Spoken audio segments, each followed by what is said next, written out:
daraasada siirada runtii aad bay waxay u leedahay muhiimad gaar ah.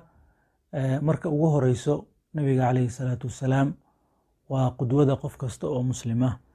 Cidda la rabo qof kasta oo muslima inuu ku daysado oo uu raaco wadadiisa waa nabiga calayhi salaatu wasalaam. Si uu marka qofku nabiga ugu daysado oo wadadiisa u raaco, wuxuu u baahan yahay inuu siiradiisii fahmo oo noloshiisii maaragtay wax ka barto. Sidoo kale siirada waxay muhiim u tahay fahmidda quraanka. Qaybo badan oo quraanka ka mid ah, aayado badan oo quraanka ka mid ah, si qoto dheer hadduu rabo qofku inuu u fahmo, waxaa muhiim ah inuu siiradii wax ka garanayo.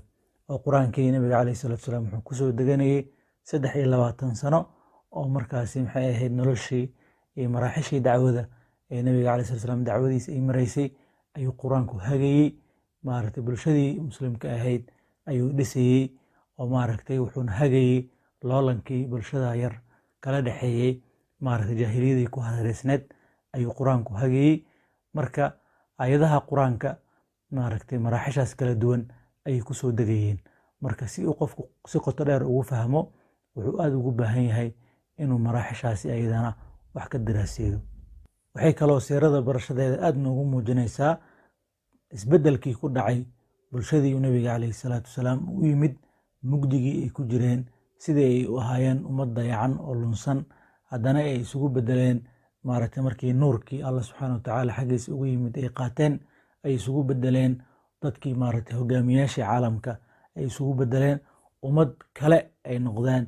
maaragtay isbeddelka ku dhacay, qaabku u yimid, maraaxisha uu maray, runtii muhiimad weyn ayay leedahay in la fahmo oo la daraaseeyo.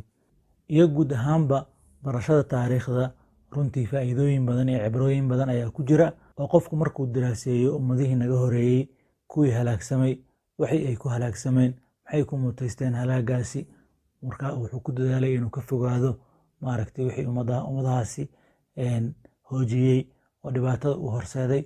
sidoo kale kuwa ilaahay subxaanahu wa tacaala uu sharfay oo karaameeyey, maaragtay sharaftaasi iyo karaamadaasi waxa ay ku mutaysteen, si uu markaa u laazimo ugu dadaalo.